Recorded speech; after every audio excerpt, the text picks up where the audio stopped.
coming to you today to advise you that there's no education in America. There's no education in America. There's no education in America. And the Department of Education has just been eliminated. Donald Trump has said there's no need to educate you guys. You're going to get all your education right here on YouTube with me. Just perfect. I took it as a perfect opportunity to launch the Jericho House. That's right. The Jericho House is going to be your place of education, your house of learning. The Jericho House. The Jericho House is offering to all ancient history, Hebrew lessons. That's right. You're going to get ancient history. You're going to get the ancient language of Hebrew. If you need English too, we've got English for you too. If you need Arabic lessons, we've got Arabic for you too. Listen. Stuff's coming around the pike here. And you tell us what you need. We will educate you. Well, we got to start with literacy first of all. We got to start with historical literacy. People talk about financial literacy. Oh Lord, this guy needs some driving literacy, but cut me off. We need some financial literacy as well as some historical literacy. All right? And a lot of you like to start at the financial literacy. Let me tell you, a dummy with money is a dummy. Simple as that. The Bible says it like this: a fool and his money will soon depart. So historical literacy will teach you not to be a fool with your money, and you will understand some things. First and foremost, let me explain to you that the American regime is crumbling. It's crumbling. Your great nation is crumbling.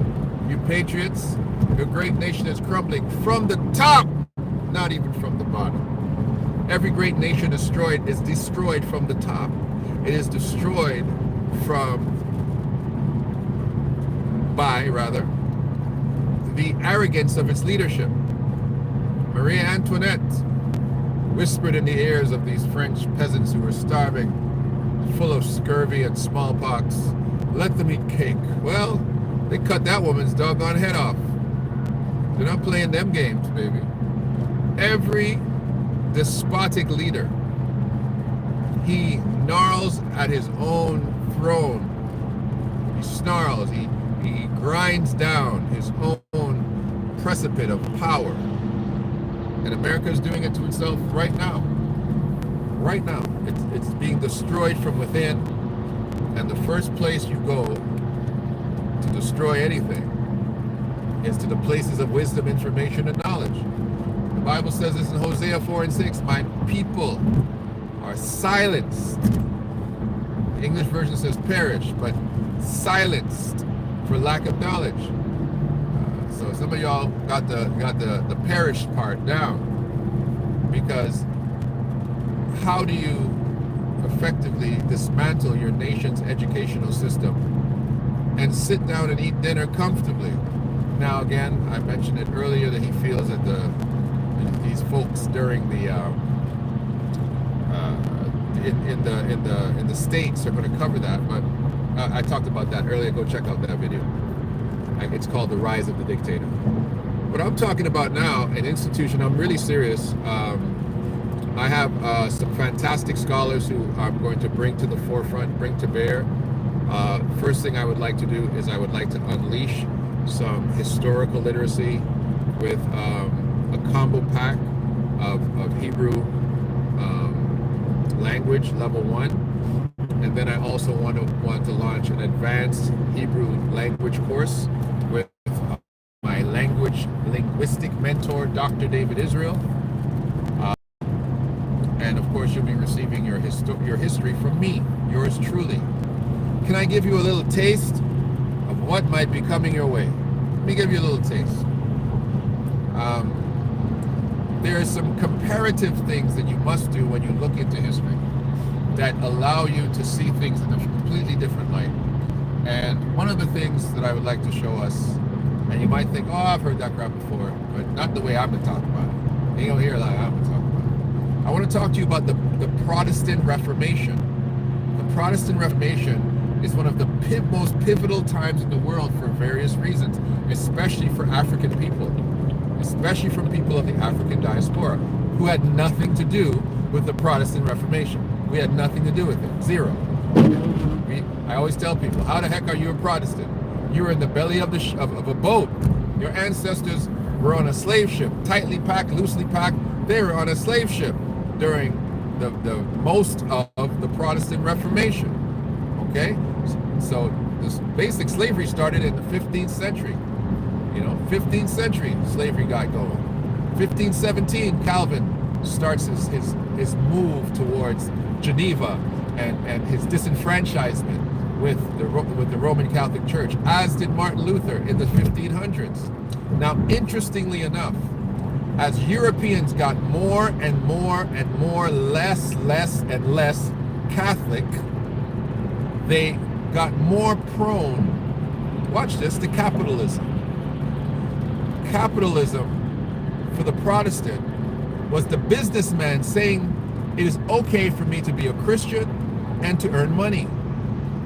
I do not have to look at money as some type of sinful thing in my hand that I have to surrender to the church. Indulgences and all of these givings that I had to somehow feel ashamed for my wealth. The Protestant said, no, we don't have to be ashamed of our wealth. God has blessed you to be a businessman. And God has blessed you to be a very good businessman. A businessman that has the potential of doing what? Owning slaves. Well, good golly, Miss Molly. Isn't it interesting that the Protestant Reformation and West African slavery are parallels in history? That's right.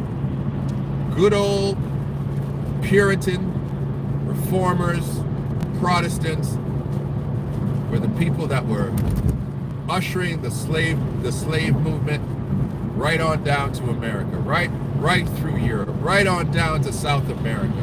These good Christians, these fantastic Christians, and let me tell you, they're Christian Reformers, Christian Anglicans, right? Get the British in there. You got to get old King Henry VIII in there too, right? You got John Wesley jumping on the bandwagon a couple hundred years after. You have a parallel in history between the Christianization, I call it the Christianization of the barbarians, and slavery. You gotta call them barbarians. You gotta call them barbarians. I'm sorry if this is insulting to some people, but when you have a Afro-Semitic religion that is birthed in the 1st century, and it takes 1,500 years for Europe to get basically excited about it, get really excited about it. I mean, of course, you've got the ancient church, but for the most part, you guys got excited about religion in the 1500s. That's right. Excited enough that you guys started killing each other over it. Oh, yeah. You guys started killing each other. White folks started killing each other at an incredible rate when it came to Protestantism, Catholicism. And they start to be slave owners. You have to see that the Christianization of Europe motivated them to be colonizers and marginalizers of other people. Jeepers creepers. It's scary. It's really scary. It's scary that Christianity in Europe meant, let's go marginalize other people. Let's go take other people's land, and let's dehumanize other people. And this great Christian nation of America, with this great Christian president sitting there right now, this bastion of the Christian right, has now said there's no need for a Department of Education. You see, when you don't understand historical parallels, you might not understand what's taking place right now. There are certain people in history that you just cannot give power to. You can't give it to them. You can't put them in the seat of power. You do that, you're sunk. You're sunk, baby. You can't put them in places of power because they are despotic in their very behavior. Right? There's certain types. This is why historically, and I want you to see something else too. Historically, The best presidents, when you look at America, the best presidents were lawyers. Look it over. Some of the presidents you like the most, those guys are great lawyers. They're lawyers. They have a legal mind. They have a legal mind, and they had a legal mind, and they respected the rule of law. Now, what kind of president do you have now? What type of individual is he now? You had the potential of putting a lawyer back up there. Kamala, she's a lawyer. Could have put her back up there. But you didn't do that. You put a businessman, you wanted a businessman to run the White House. And he's put another businessman to help him run the White House. And businessmen, historically, hate bureaucracy. So he doesn't have the time to pass laws, executive orders. He doesn't have the time to vet good candidates. Appointment. Put him up there. Put her over there. So, the Jericho House, as I explain it, is a place meant, an educational zone, an educational house meant to really pour out truths, ancient truths, historical truth, things that are older than history itself, and then practical truths, things. We talk about financial literacy. Financial literacy. What does that really mean? It means, for me, what the money is saying. You know, what is the money saying? To be literate. What is the money reading? Right? What is the money saying to me? And so, and then what is the money saying in our community? I don't know if we have the ability. When I say we, I talk about the black community at large, the larger diaspora in North America. I don't know if Black Wall Street is an opportunity again for you. I don't know if that is an opportunity. But what we do know is we have some fantastic African-American, African, and people of the diaspora who are fantastic at business, fantastic in this wonderful thing called the stock market. I think the quickest and fastest way to develop an understanding of literacy is to understand the market. I think a study of the market is imperative to get somebody in respect to financial literacy. Options, understanding option trading is a thing that I think is important to understand the market. Of course, economics, and then the effect of policy, and then understanding insider trading and the nepotistic aspects of insider trading that keep certain people rich. Oh, Nancy Pelosi. Nancy Pelosi, the greatest options trader ever in human history. Not a coincidence. Not a coincidence. Nancy Pelosi and her trades are legendary. That she can't lose, baby. She's ahead of the curve. Nepotism, insider information, right? Got your pulse, got your finger on the pulse of what's happening in the world, because you created the system, and we're party to a system that you know how it works. And so these things are important. Also understanding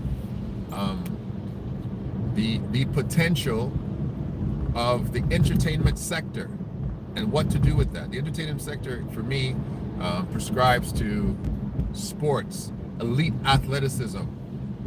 You can't take anything away from the fact that, if you can bounce the ball, if you can run real fast, if you can jump real high, you can shoot real good, you have the potential to make millions and millions and millions and millions of dollars that hopefully should never go away.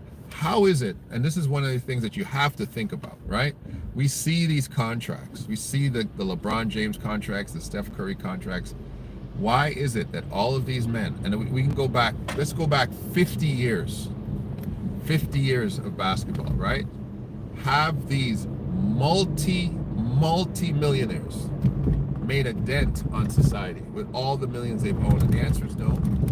The answer is no, because 55% of them went broke for 5 years. Actually, I think that statistic is higher.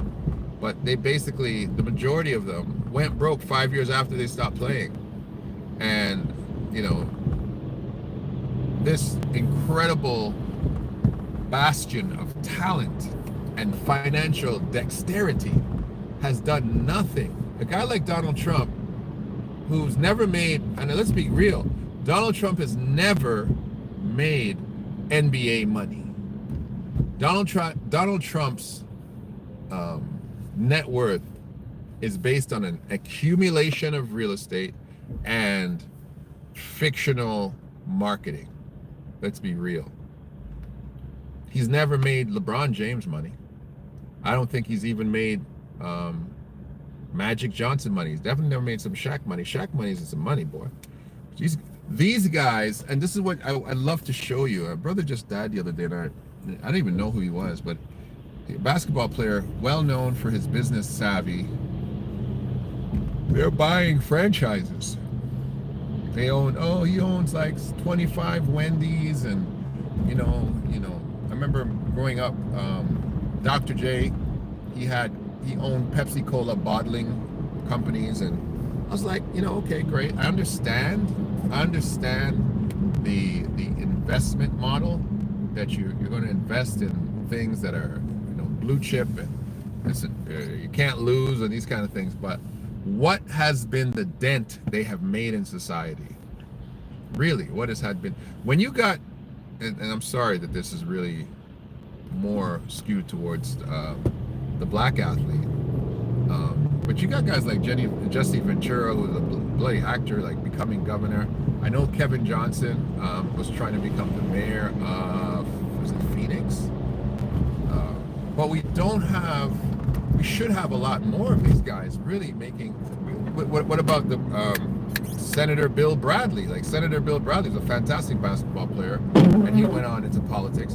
We do not have a lot of representation from these guys that have made these crazy amounts of money.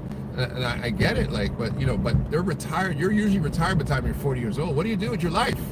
What are you gonna do with your life? You got $500,000, got all the money you can ever spend.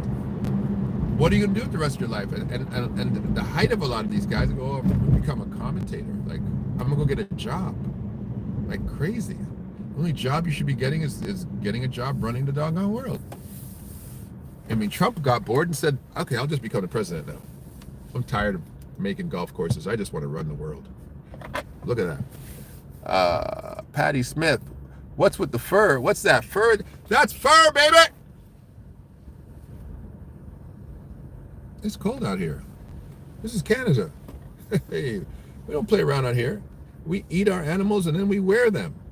Absolutely. Patty? I think he has on a chinchilla. Black Panther. Nancy Pelosi was a drunk joke. Nancy Pelosi, if brother, follow Nancy Pelosi trades. Nancy Pelosi is the greatest options trader in the history of the world. She doesn't miss. Her and her husband. She doesn't miss. Nancy Pelosi might be a drunk, but she's an options trading machine. And this is rabbit. Softer than chinchilla. It's rabbit. Yeah, so man, when you start having these conversations and then you start sitting down. So I had a conversation with Dr. Israel yesterday and two brothers from Kenya. And our intention together is to formulate a Hebrew university, right? That I would like to call it the Jericho House. But I'm going to talk to the doc about it. But I want to form a Hebrew university, and it's imperative to do it now because, and this is something that a lot of people don't know, that the Ashkenazi and the Israeli Jew is drastically changing the language. So biblical Hebrew, which is real Hebrew, right, is not what they're speaking. They're speaking a modern Hebrew, a Yiddish, that they've taking a Germanic approach to, bastardizing the original Hebrew language, creating new words, I've said this many times, but I'm going to say it again. Words like Zion mean penis in modern Hebrew. Zion means penis in modern Hebrew. I don't know what to say. Like, I just don't know what to say. Like, how did this go that far? But they're clearly changing the language, and therefore you're not going to get real Hebrew. And a lot of people, when they go, oh, there's no such thing as a real Hebrew language, doesn't exist anymore. There's been changes, but people who know. People who know. People know the difference between Aramaic and Hebrew, right? You should know the difference too, right? In Hebrew, you're saying Ben Jamin. In Aramaic, you're saying Bar Jonah, Bar son, Ben son. So there's slight differences. The Semitic languages have nuances, right? As does Arabic. Has nuances. You have Melek, Malik, right? So same word. So we have to be, I would say, we have to jump on it, baby. We can't wait. We have to do it. We have to do it within the next 18 months. That's how quick we got to do. We got to put together, and we don't need nothing. It's in our head. It's in our head. Okay. I do want to get the school accredited in multiple regions. I'm teaching seminary students also. If you are interested in biblical in Christian seminary, if you are interested in getting a ministry course, moving on from your ministry certificate to actual degree programs, bring it. We're already running it. Faith Temple Apostolic International Ministry, Archbishop Jerry McCullough. We're training Pastor McCullough, who is now the senior pastor of the church. We're training another brother by the name of Atiba. Atiba, how come I never get your last name in my brain when I get down here? I don't know. I'm sorry, Atiba. But he's trying to become also in the priesthood and become a pastor. I got Deborah Cox's sister, who I'm training too. Deborah Cox, a great Canadian.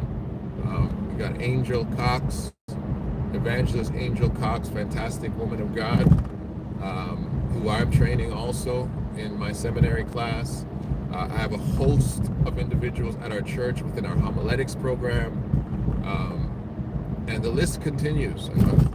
All of my young disciples. We've got Nagalia, Chantel, Watt, and we have Michelle, Sister Matsanya, and we have a large group of individuals that we're training, and we're training them not to be normal, not to be average, but we're training them to be great.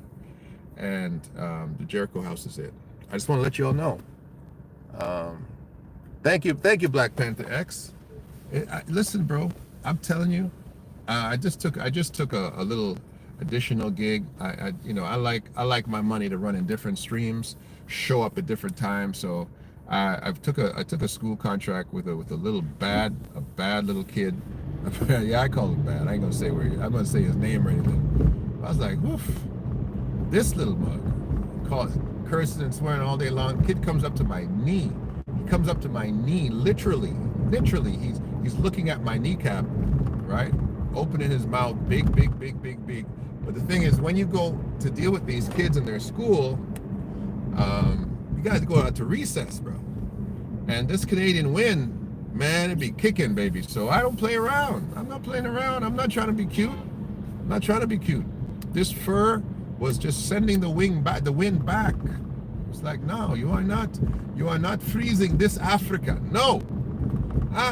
It's not happening over here, my friend. You got to do it, baby. You got to do it. March, what's the temperature? Like 2 degrees? You guys don't even know what that is, man. We're 2 degrees above freezing. What's freezing? 32 degrees Celsius, Fahrenheit, I think is freezing for y'all. So imagine a couple of degrees north of that. Yeah, it's cold out here, man. I'm not playing that. I'm not playing those games. You can't play those games. You gotta have a fur coat. You gotta have a fur coat out here. You want to be cute. And the funny thing is, these little black kids born in Canada, they're running around like these Vikings and running around with a hoodie on. And I'm like, how are you not cold? I am out here catching my tail. I got a hat, gloves, fur coat on, got 2 layers of clothes, boots. They're out here just having a good old time. You know, I have another client that walks outside barefoot, negative weather. I don't know what it is about these Canadians. These Africans born in Canada, they got something. They're different. They're different. But yeah, the fur coat is because of that. So, but I'm serious about the Jericho House. I'm looking for registrants who are interested in registering, and what we're going to do, you can register at Del has 2 L's, Del K Brereton at Gmail. You can comment on this particular video, send your email, I'll come for you too. I'm very serious about it. This is how serious I am. We're going to get you into the first, you're going to get a Hebrew lesson for free. We're going to Zoom it up. You're going to get your first Hebrew lesson for free without a commitment. No commitment. Okay? You're going to have your first lesson, hour lesson, free. We'll teach you the words. We'll probably get you up to the 6th letter. Teach you some punctuation. Teach you the difference between script and block. You know, probably going to get you in one lesson.